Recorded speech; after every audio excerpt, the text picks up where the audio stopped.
오늘 주일 예배는 타인에 대한 지나친 요구를 내려놓으라, 타인에 대한 지나친 요구를 내려놓으라 하는 제목으로 잠깐 시간 은혜를 나누고자 합니다. 여러분, 인생을 잘 살아야겠지요. 그러면 잘 산다는 게 도대체 무엇이냐? 열매 맺는 것입니다. 다른 말로 하면 결과를 만들어내는 것이죠. 결과할 때에 이 과자가 열매 과자거든요. 그래서 결론적으로 인생을 잘 사는 것이란 열매 맺는 것이다. 인생을 잘 사는 것이란 결과를 만들어내는 것이다. 그러면 열매 맺기 위해서 필요한 것이 무엇이냐? 결과를 만들어내기 위해서 필요한 것이 무엇이냐? 두 가지가 필요한데, 하나는 얽매이지 않는 것이고 곧 무거운 것을 내려놓는 것이고, 또 다른 하나는 사명의 짐을 지는 것입니다. 스티븐 잡스가 이런 말을 했었거든요. 미친 듯이 심플하게 만들라. 그러니까 열매 맺기 위해서는, 결과를 만들어내기 위해서는 심플해야 한다, 가벼워야 한다, 단순해야 한다는 것이죠.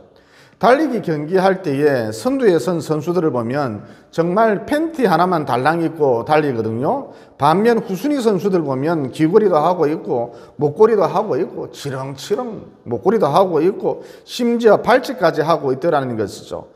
또 운동복도 어찌나 화려한지, 무슨 파티복도 아니고 운동복이 얼마나 화려한지 전혀 심플하지 않더라, 가볍지 않더라, 단순하지 않더라는 것입니다.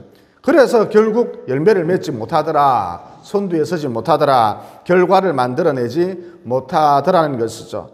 여러분, 오늘 본문 말씀도 열매 맺기 위해서는, 우리가 결과를 만들어내기 위해서는 얽매이게 하는 것들, 무겁게 하는 것들을 벗어버려야 한다 그러셨는데, 이게 무슨 말씀이냐? 열매 맺기 위해서는, 결과를 만들어내기 위해서는 무엇보다 심플해야 한다, 가벼워야 한다, 단순해야 한다는 것이죠. 그 다음 얽매이게 하는 것들, 무거운 것들, 이것은 100% 죄와 관련된 것인데, 얽매이게 하는 것들, 무거운 것들, 그러면 어떤 것이 있을 수 있느냐?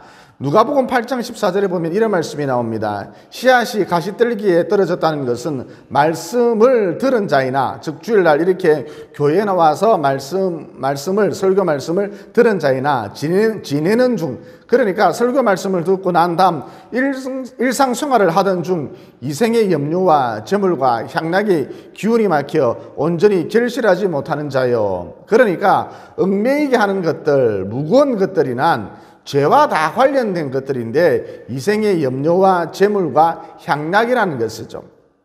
여러분, 이생의 염려란 무엇입니까? 무엇을 먹을까, 무엇을 마실까, 무엇을 입을까, 이런 것들입니다. 또 미래에 대한 걱정, 즉 노후에 대한 걱정, 더 나아가서 아내 걱정, 신랑 걱정, 자녀 걱정, 이런 것들이 다 이생의 염려거든요. 그러니까 이렇게 염려하면, 밤낮 염려하면 열매를 맺을 수 없다는 것입니다. 이생의 염려로 가득하면 결과를 만들어내지 못한다는 것이죠. 그러면 이제 우리는 어떻게 살아야 하는가? 하나님께 맡기라는 것이죠. 그러니까 오늘도 하나님께 맡기고, 내일도 하나님께 맡기고, 이번 달도 하나님께 맡기고, 다음 달도 하나님께 맡기고, 연중 365일 하나님께 부지런히 맡기라는 것입니다. 그래서 단순하게, 심플하게, 가볍게 살라는 것이죠. 그러면 참 신비한 것이, 아무 일도 일어나지 않을 것 같은데 그때부터 열매가 맺히기 시작한다는 것이죠. 어떤 결과가 드러나기 시작한다는 것입니다. 그 다음 향락이 무엇이죠? 부어라, 마셔라, 즐겨라, 이런 것 아니겠습니까? 그런데 여러분, 향락의 대표적인 음식이 술인데, 매일 술을 마시던 사람에게 술을 주지 않으면 어떻게 될까요? 두려워합니다. 어쩔 줄 몰라 한다는 것이죠. 벌벌 떤다는 것입니다. 그리고 향락에 깊이 빠지면 빠질수록 더 자극적인 것을 찾거든요. 훨씬 더 센 것을 찾거든요. 그래서 결국 마약에까지 손을 댄다는 것입니다. 더 나아가 사람이 짐승화된다, 변태가 된다는 것이죠. 과학적 성향을 보인다는 것입니다. 여러분, 향락의 끝은 정신병입니다. 향락의 끝은 미치는 거죠. 그래서 이 향락이라고 하는 것, 인간을 한없이 자유롭게 해주는 것 같지만 실상은 전혀 그렇지 않다는 것이죠. 즉 인생을 무겁게 하고 얽매이게 만든다는 것입니다. 따라서 사람이 향락에 빠지면 열매를 맺지 못하거나 결과를 만들어내지 못할 수밖에 없다는 것이죠. 반면 경건생활은 향락의 반대 개념이죠.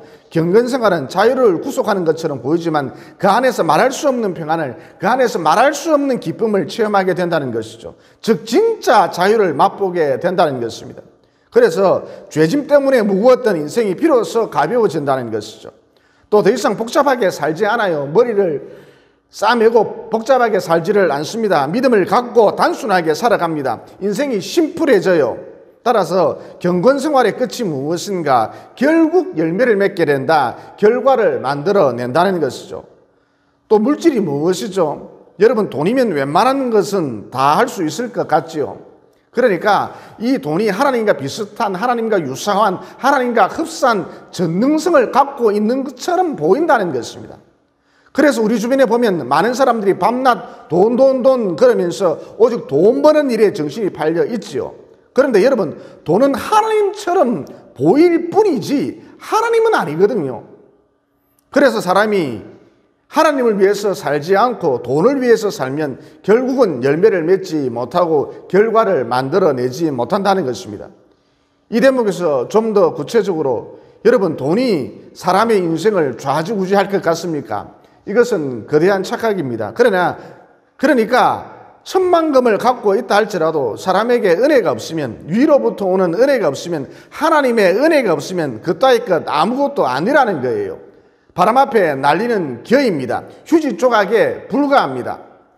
꽤 오래전 사건인데, 그래서 기억하실는지 모르겠는데 여러 명의 학생들이 수능 시험을 마치고 강릉에 있는 펜션으로 우정여행을 떠났답니다. 그런데 안타깝게도 가스 보일러 연통이 약간 벌어져 있었던 것이죠. 즉 가스가 조금씩 미세하게 새어 나오고 있었던 것입니다. 그래서 대부분의 학생들이 간밤에 다 죽었대요. 수능 시험 마치고 간밤에 다 몰살했대요. 또 일부 학생은 생존하기는 했는데 그 와중에 살아남기는 살아남았는데 배가 다 녹았어, 기관지가 다 녹아서 지금까지도 병원 신세를 지고 있답니다. 사건 당일 아이들 엄마들이 이 소식을 전해 듣고 울부짖고 또 실신을 하고 그 자리에서 기절을 해버리고, 또 어떤 엄마는 정신을 아예 놓아버렸는지 그냥 한 곳을 멍하니 뚫어져라 바라보고 있는 거예요. 그러니까 무슨 얘기입니까? 사람에게 돈이 필요해요. 사람에게 돈이 필요합니다. 그러나 근본적으로 은혜가 없으면, 위로부터 오는 은혜가 없으면, 하나님의 은혜가 없으면 천만금을 내가 지금 갖고 있다 할지라도 아무짝에도 소용이 없다는 것이죠. 그리고 무엇보다 하나님의 은혜로 산다. 사람은 하나님의 은혜로 사는 거야. 이런 생각이 강해야 인생 발걸음이 가볍지, 낙하진 것이 많으나 적으나 인생 발걸음이 가볍지, 경쾌하지, 즐겁지, 찬양이 절로 나오지, 지금까지 지내온 것 주의 크신 은혜라 그러면서 찬양이 절로 나오지. 돈으로 산다. 사람은 돈으로 사는 거야. 내 돈 내고 내가 먹지. 이런 생각이 강하면, 이런 생각이 지배적이면 늘 돈을 쫓아다녀야 하고 돈의 노예가 되는 거죠. 항상 돈이 시키는 대로 해야 하고, 또 돈이 없어질까 사라질까 노심초사 언제나 두렵다는 것입니다. 그래서 결국 이 돈이 나를 얽매이게 하고 내 인생을 무겁게 만든다는 것이죠. 그러면 당연히 열매 맺지 못하고 결과를 만들어내지 못하겠지요. 그리고 누가복음 15장에 보면 어리석은 부자 이야기가 나오잖아요. 그러니까 어떤 부자가 있었는데 창고 여러 채를 지어놓고 거기다가 100냥 먹을 양식과 금은 보화를 잔뜩 쌓아 놓았다는 것입니다. 그래 놓고 이 부자가 말하길, 자 이제부터 편히 쉬고 먹고 마시고 즐기자. 그래서 하나님께서 그날 밤 이 부자에게 나타나셔서 어리석은 자여. 여러분, 이 부자에게도 이름이 있었을 것인데 왜 하나님께서 이 부자의 이름을 안 불러주셨을까요? 한마디로 이름을 불러줄 가치조차 없다는 거예요. 그래서 이 어리석은 자여, 오늘 밤 너의 영혼을 도로 차들이니 네가 쌓아놓은 것이 누구의 것이 되겠느냐 그러셨지요. 그러니까 돈이 하나님처럼 보이지만, 여러분, 돈이면 뭐든지 다 할 수 있을 것 같잖아요. 그래서 돈이 하나님처럼 보이지만, 하나님과 유사하게 보이지만, 하나님과 흡사하게 보이지만 하나님은 아니라는 거예요.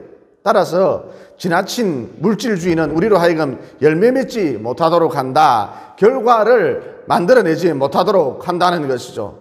그러므로 이생의 염려, 향락, 물질주의 이런 것들이 알고 보면 모두 무거운 것들이고 우리를 얽매이게 하는 죄라는 진리를 명심하시고 늘 이런 것들과 거리를 둠으로써, 즉 경건생활에 집중함으로써 마침내 열매를 맺는 결과를 만들어내는 위대한 남은 여생 보내시기를 예수님 이름으로 진심으로 축원을 드립니다. 그 다음 다니엘 7장에 보면 영적 전쟁에 대한 이야기가 쭉 나오는데, 거기 보면 마귀가 지극히 높으신 이를 곧 하나님을 말로 대적하며 그랬거든요. 그러니까 마귀가 이상한 이론, 이상한 사상, 철학 이런 것들을 만들어내서는 지금 우리가 신앙생활을 잘하고 있는데, 이렇게 교회에 나와서 철저히 주일 성수하면서 신앙생활을 잘 하고 있는데, 맡은 자리에서 충성하면서 신앙생활을 잘하고 있는데 이게 정말 잘하고 있는 건가? 이렇게까지 안 해도 된다던데, 이제 온라인 예배가 대세라고 그러던데, 굳이 자주 모이지 않아도 된다던데, 그러면서 지금의 신앙생활에 대해서 자꾸 의심을 품도록 만들고 지치게 한다는 것입니다. 또 여기서 말이란 법을 의미하거든요. 그러니까 마귀가 이상한 법을 만들어서 성도의 신앙생활을 방해하고 지치게 만든다는 것이죠. 예를 들어서 여호와의 증인이라는 유명한 이단 사이비 종교가 있잖아요. 이 종교는 특이하게도 남자들로 하여금 군대를 가지 마라 그런다는 것입니다. 그래서 여호와의 증인에 속한 젊은 남자들이 군대 가기를 거부하는 일이 속출하고 있거든요. 참 기가 막힐 노릇이죠. 그런데 마귀가 이상한 법을 만들어서, 이 법을 만든 지 얼마 되지 않지요. 이상한 법을 만들어서 이것은 양심적인 병력 거부다, 즉 의로운 행동일 수 있다 그런다는 것이죠. 그러면 나라를 지키기 위해서 군대 가서 그 힘든 훈련을 참아내고 또 그 과정 속에서 눈물을 삼키면서 기도했던, 부르짖었던 이 땅의 수많은 젊은 성도들은 어떻게 되는 거죠?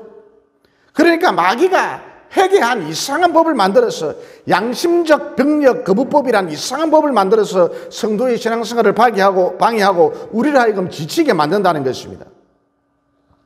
또 마귀가 지금 어떤 이상한 법을, 회개한 법을 만들려고 발악을 하느냐, 지금 동성간 결혼을 합법화시키려고 야단이거든요. 그런데 성경은 남자와 여자가 한 몸을 이룰지니라 그러셨잖아요. 그러니까 가정의 구성 단위는, 가정의 기본 단위는 남자와 여자라는 거예요. 따라서 동성간 결혼이 합법화되면 어떤 문제가 발생하느냐, 제가 동성애는 악한 짓입니다, 동성 결혼을 해서는 안 됩니다, 남자 며느리 여자 사이를 봐서는 안 됩니다, 이것은 성경에 반한 것입니다, 이렇게 설교를 하게 되면, 말하게 되면 벌금을 내야 한다는 것이죠. 여러분, 곧 이런 일이 닥칩니다. 주님의 재림이 임박했기 때문에 세상은 갈수록 미쳐 날뛰게 되어 있거든요. 어쨌든 마귀가 이상한 이론이나 사상, 철학, 법을 만들어서 이런 것들이 다 무거운 것들이고 우리를 얽매이게 하는 죄들인데, 죄에 불과한데, 이런 이상한 것들을 만들어서 우리를 하여금 지치도록 만든다, 신앙생활을 방해하도록 만든다는 것입니다. 즉 우리로 하여금 열매 맺지 못하도록, 결과를 만들어내지 못하도록 한다는 것이죠. 그러면 열매를 맺으려면, 결과를 만들어내려면, 그러므로 열매를 맺으려면, 결과를 만들어내려면 항상 말씀 중심에 서 있어야 한다는 것입니다. 말씀이 내 삶의 표준이 되어야 한다는 것이죠. 말씀이 내 삶의 잣대가 되어야 한다는 것입니다. 여러분, 그렇지 않으면 결단코 열매 맺지 못합니다. 결과를 만들어내지 못한다는 것이죠. 그냥 마귀의 덫, 곧 이 세상 문화에 휩쓸려 간다는 것입니다. 또 마귀가 어떻게 성도들을 지치게 만드느냐, 신앙생활을 방해하느냐, 아주 교묘하게 틈을 타는데, 나로 하여금 타인에게 자꾸 요구하도록, 지나치게 요구하도록 만든다는 것입니다. 그러니까 여러분, 자꾸 마누라 보고, 자꾸 신랑 보고 요구하지 말라는 거예요. 이렇게 해달라, 저렇게 해달라 그러지 말라는 것입니다. 또 김집사 보고, 박집사 보고, 강집사 보고 자꾸 요구하지 마세요. 특별히 아들에게, 딸에게 자꾸 요구하지 말라는 것입니다. 요구하는 것도 한두 번이지 자꾸 버릇처럼, 습관처럼 요구하지 말라는 것이죠. 그냥 좀 내버려 두라는 것입니다. 즉 네가 이렇게 해줘야 내가 저렇게 할 것 아니냐, 네가 이렇게 해주면 내가 저렇게 하지, 네가 이렇게 해주면 내가 저렇게 할 텐데, 자꾸 이런 식으로 접근하지 말라는 것이죠. 여러분, 타인이란 누구죠? 한마디로 그냥 타인일 뿐입니다. 정확하게 말해 타인이란 전적으로 타락하고 전적으로 무능력한 존재라는 것이죠. 이것은 성경이 분명히 정의 내려주고 있는 타인에 대한 개념이거든요. 진리라는 것이죠. 따라서 이런 타인에게 뭔가를 자꾸 요구한다는 것 자체가 마귀의 꿰매에 빠졌다, 내가 마귀의 꿰매에 빠졌다, 이렇게 볼 수 있다는 것이죠. 여러분, 사람이 마귀의 꿰매에 빠지면 영적 무능력 상태, 그렇게 상태가 되거든요. 영적으로 맛이 간다는 것이죠. 사람이 마귀의 꿰매에 빠지면 영적으로 맛이 가요. 영적인 무능력 상태가 된다는 것이죠. 그래서 어떤 현상이 나타나느냐? 영적 무능력 상태가 되면 어떤 현상이 나타나느냐? 자꾸 타인에게 요구를 한다는 것입니다. 이렇게 해주면 안 되겠나? 저렇게 해주면 안 되겠나? 그렇게 해주면 안 되겠나? 반찬 좀 맛있게 만들어 봐라. 니는 할 줄 아는 게 이거밖에 없나? 벌써 늙었나? 그거밖에 못하나? 힘 좀 써봐라. 표정이 와 그렇노? 웃어라. 부모에게 감사할 줄 알아라. 또 네가 이렇게 해줘야 내가 저렇게 할 것 아니냐? 자꾸 이런다는 것이죠. 끊임없이 요구를 해요. 그런데 여러분, 타인이란 전적으로 무능력하고 전적으로 타락한 존재이기 때문에 내 요구를 들어줄 수가 없어요. 타인은 전능하신 하나님이 아닙니다. 즉 타인이라고 하는 것은 내가 사랑해주고 긍휼을 베풀어야 할 존재지 내 요구의 대상이 아니라는 것입니다. 그런데 내 영의 주파수와 마귀의 주파수가 딱 맞아떨어지잖아요. 그러면 타인에게 끊임없이 쉴 새 없이 요구를 쏟아놓는다는 것이죠. 그래서 결국 어떻게 되느냐? 늘 타인과 다투게 돼 있고 갈등하게 돼 있고 열매 맺지를 못한다는 것입니다. 결과를 만들어내지 못한다는 것이죠. 그러므로 마귀가 이상한 이론을 만들어서 사상을 만들어서 철학을 만들어서 무엇보다 법을 만들어서 양심적 병력 급업법 이런 이상한 법을 만들어서 또 영적으로 틈을 타서 우리로 하여금 타인에게 끊임없이 요구하도록 만들어서 우리로 하여금 열매 맺지 못하도록 결과를 만들어내지 못하도록 한다는 이 진리를 단단히 붙드시고 항상 말씀 중심에 서 계심으로 말미암아 결국 풍성한 열매를 남기시고 결과를 만들어내는 위대한 남은 여생 보내시기를 예수님 이름으로 진심으로 축원을 드립니다.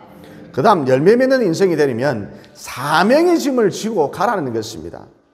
그러면 이래면서 내 사명이 무엇인가? 교회 왔을 때 자기 눈에 들어오는 것, 부담감 이런 게 내 사명이라는 것이죠. 그러니까 예를 들어서 교회만 오면 교회 올 때마다 빈자리가 자기 눈에 들어오고 무엇보다 빈자리가 많다는 것이 왠지 모르게 부담스럽다면 누구를 데려오든 홍길동이를 데려오든 함길동이를 데려오든 하길동이를 데려오든 누구를 데려오든 사람을 데려와서 이 자리에 앉혀놓아야 한다. 이게 그 사람의 사명이라는 것입니다. 또 교회만 오면 교회 올 때마다 다른 건 눈에 잘 안 들어오는데 교회 시설물 고장난 것, 교회가 지저분한 것, 또 화분 같은 교회 장식물 이런 게 유독 자기 눈에 들어온다면 또 무언가 고쳐져 있지 않으면 널브러져 있고 청소가 되어 있지 않으면 이게 이상하게도 내 마음에 부담이 된다면 이 사람은 교회 관리에 대한 사명이 있다는 것이죠. 또 교회만 오면 교회 올 때마다 다른 건 눈에 잘 안 들어오는데 특별히 아이들이 내 눈에 잘 들어온다면 또 아이들을 챙겨야겠다는 부담감이 생긴다면 이 사람은 교회 학교 교사로서의 사명이 있다는 것입니다. 또 교회 오면 교회 올 때마다 다른 건 눈에 잘 안 들어오는데 유독 식당이 눈에 들어오고 성도들 먹거리에 대한 부담감이 생긴다면 이 사람은 식당 봉사에 대한 사명이 있다는 것이죠. 또 교회 오면 교회 올 때마다 다른 건 눈에 잘 안 들어오는데 피아노나 기타 같은 악기가 눈에 띄고 동시에 반주에 대한 부담감이 생긴다면 이 사람은 교회 반주자로서의 사명이 있다는 것이죠. 또 다른 사람은 전혀 모르고 있는데 유독 자기만 설교 동영상에 대하여 자꾸 눈이 가고 동시에 설교 동영상이 흐리거나 어두우면 이상하게도 신경이 쓰이고 부담감이 생긴다면 이 사람은 설교 동영상 관리에 대한 사명이 있다는 것이죠. 또 교회 분위기가 무거울 때 다른 사람은 별로 그다지 신경을 안 써요.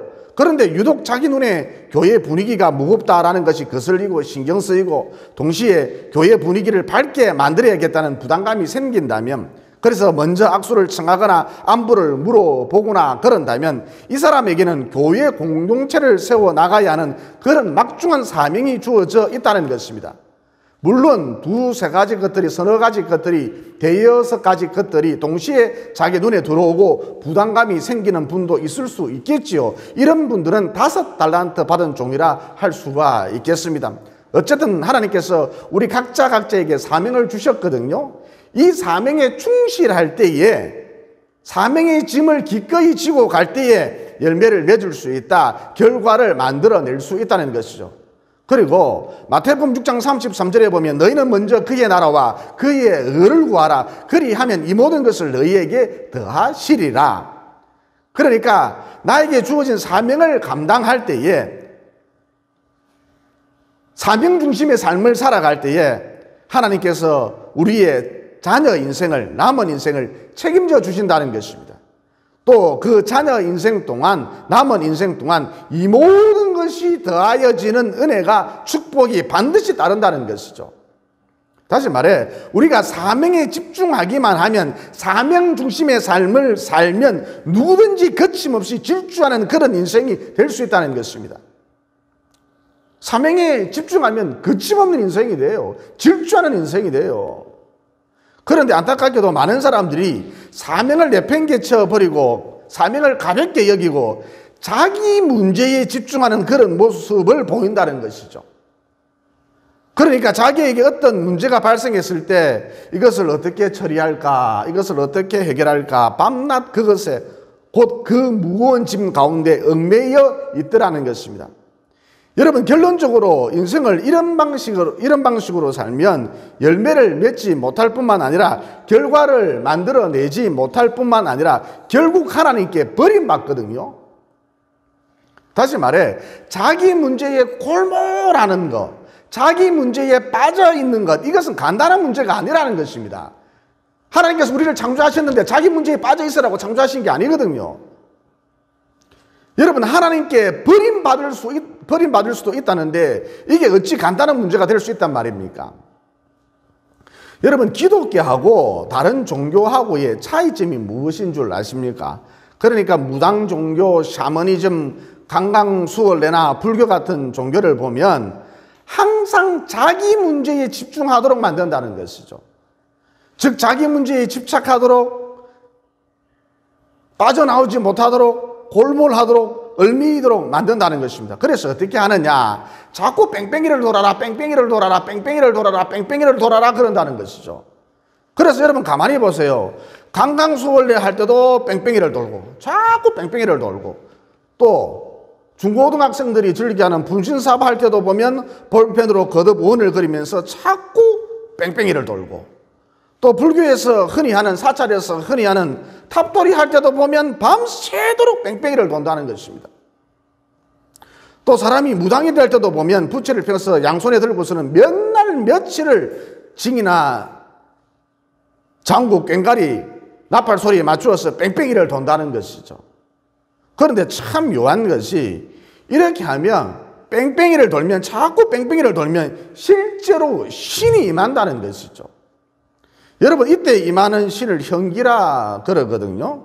즉 속이 울렁거리고 맥박이 빨라지고 무엇보다 눈앞이 아찔해지면서 아득해지면서 이상한 것들이 보이고 이상한 소리가 들린다는 것입니다.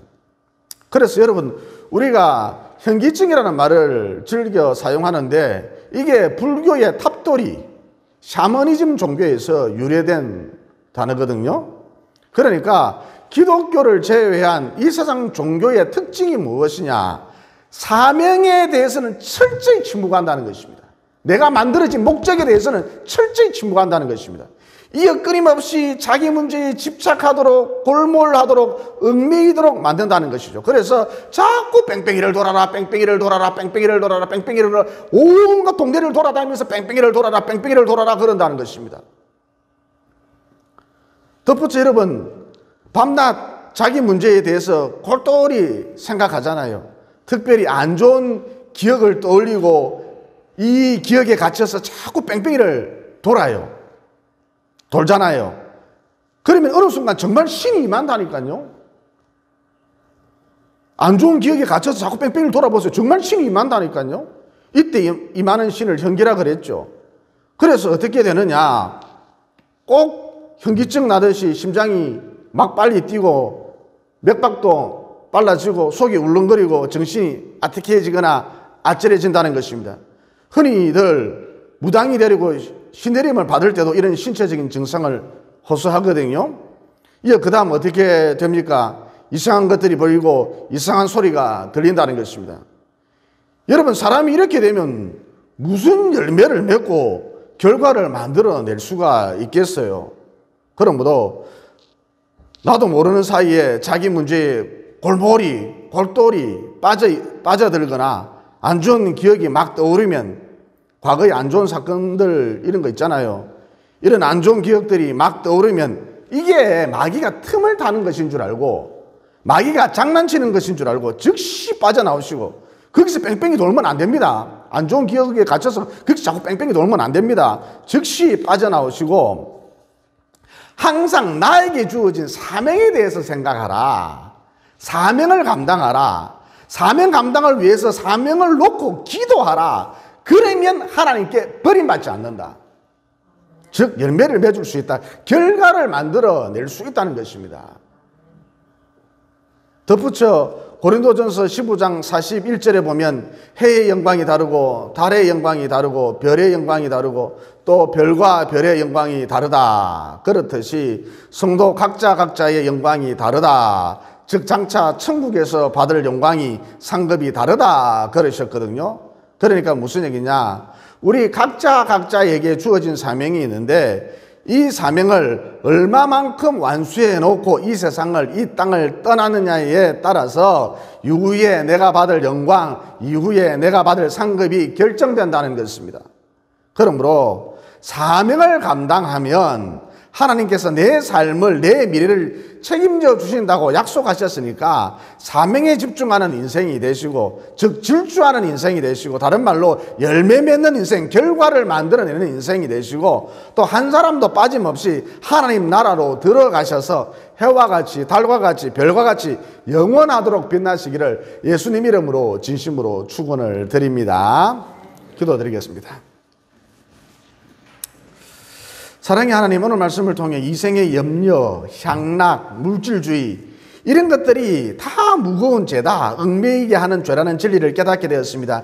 그러므로 항상 이런 것들과 거리를 두고 경건생활에 힘쓰므로써 진정한 자유를 맛보며 마침내 열매를 맺고 결과를 만들어낼 수 있도록 도와주시옵소서. 또 마귀는 항상 내 문제에 골몰하도록 해서 나를 얽매이게 하고 현기 곧 귀신 들리게 하고, 또 사람이 마귀의 꿰매 빠지면 타인에게 끊임없이 요구하도록 만든다는 진리도 깨닫게 되었습니다. 그러므로 내게 주신 사명에 집중하는 삶을 살아서 귀신의 장난을 무력화시키고 이 모든 것이 더하여지는 은혜 가운데 마침내 열매 맺으며 결과를 만들어낼 수 있도록 도와주시옵소서. 하나님께서 맡겨주신 사명을 모두 완수해내시고 사명 중심의 삶을 사시고 지금은 하나님 보좌 우편에 앉아 계신 예수님 이름으로 기도드리옵나이다. 아멘.